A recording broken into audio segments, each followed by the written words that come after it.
south of Egypt's capital, Cairo. The freight train traveling from the city of Bani Suef hit the vehicles at a crossing about 40 kilometers from the state capital. Many of those killed on the bus were members of the extended family returning from a wedding. Today's collision happened near the village of Dashir, with reports saying the minibus and 2 other vehicles were involved. Well, those are the headlines for you at this hour. Sunrise Daily continues in a moment.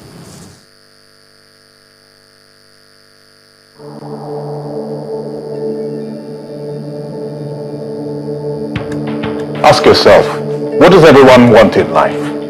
1, quality. You should never compromise on quality. I never do. 2, speed. You think fast, so you want your data connection to be even faster. And of course, everyone wants to be appreciated.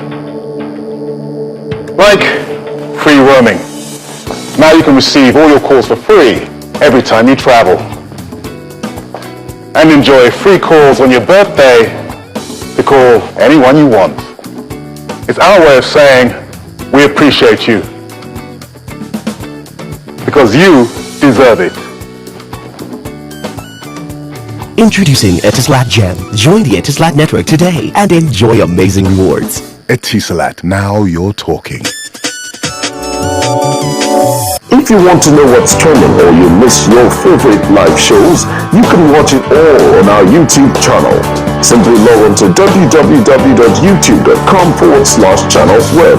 Scroll down to your favorite program and click play. You can also view all uploaded videos by clicking on View All.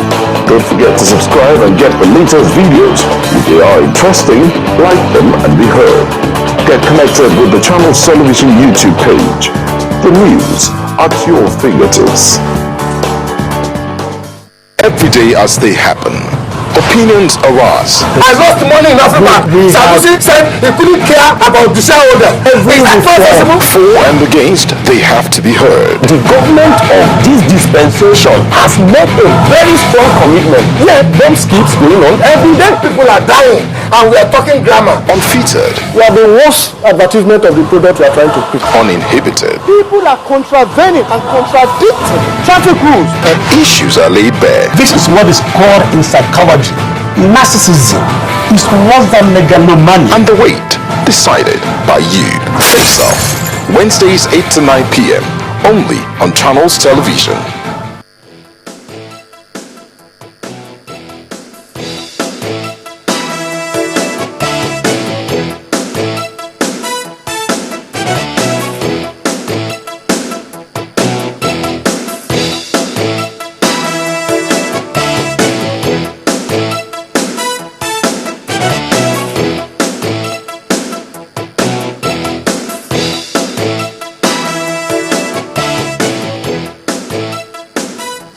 I call it deja vu. For some, they say they've seen it before, not once, not twice, not thrice. And it happened again.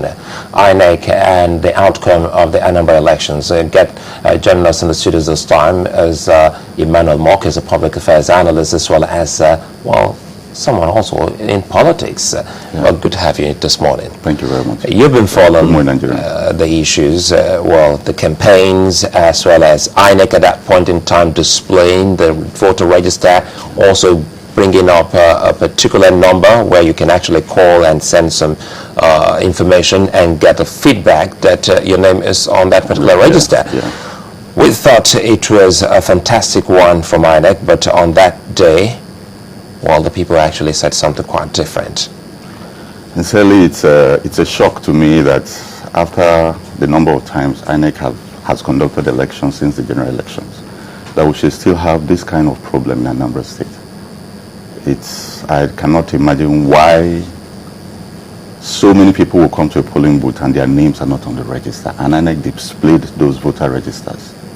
So I am surprised. Is it possible? How does it work? Because one would have thought that once your name is there, then you just come in on election day and vote. But because if they didn't find their names before the elections, the complaints would have actually been raised. But it was on that same day they realized that their names were not on the register. Maybe you know, it's like all of us. We registered. We have our temporary voter cards. INEC says they are going to give permanent voter cards. We are waiting for that.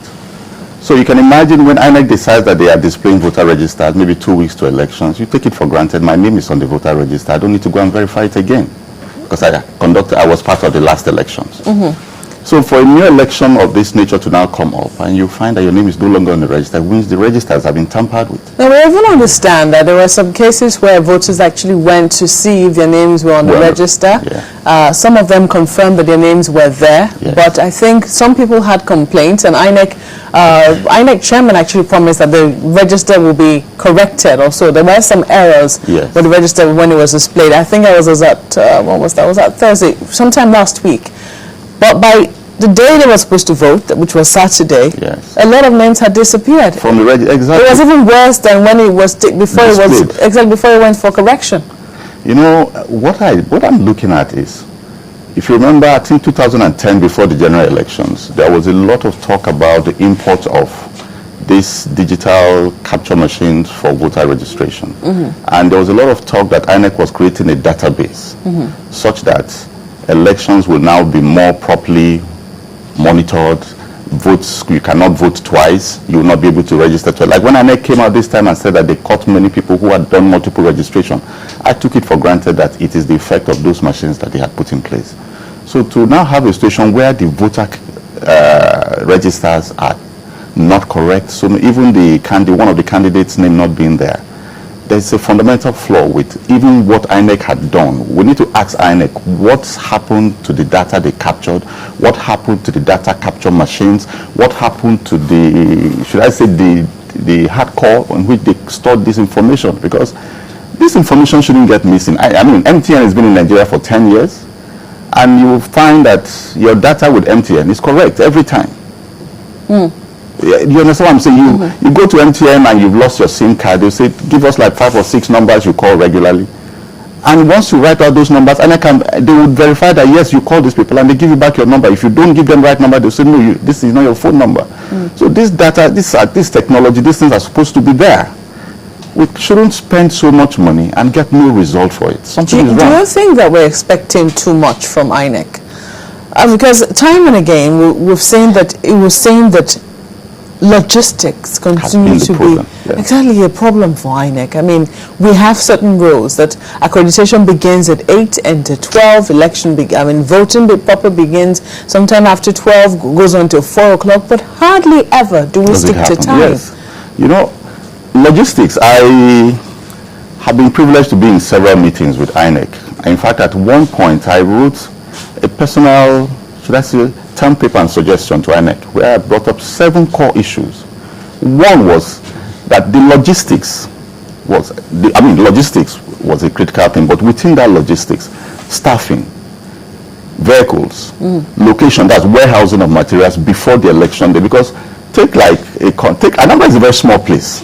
You don't have problems in a place like Anambra. I would think that, with the fact that, there's total lockdown, lack of movement, you would think that it would be easy to move, yes. From one end of the state to another. I cannot imagine how this would happen when you knew this election is coming more than a year ago. I expect that by 8 a.m. in a state like Anambra State, everywhere, everybody is on their post. There were enough personnel on ground. So, look, when they say there are inquiries to be done, I feel there should be a proper inquiry as to what happened in Anambra State. Why were the voter registers wrong? Because 2015 is next year. In fact, the elections are in 2014, I think. Also, this election, we shouldn't play with this, because this country is so heated up that the election should be conclusive. Whoever loses should know he lost. Not a situation where results are, okay, people say Obiano has won, INEC says the results are inconclusive. This is heating up the politics more. And then, look at what we're seeing here. 3 of the candidates, we even have the visuals, 3 of the candidates coming together to say, we do not agree with the polls. In fact, calling for an outright cancellation of the polls. Do you think that they are right in what they're calling for? Or do you think that INEC should just go ahead with its supplementary polls? You see, so much money has been spent. I was listening to the news where they said that the cancelled votes were murdered.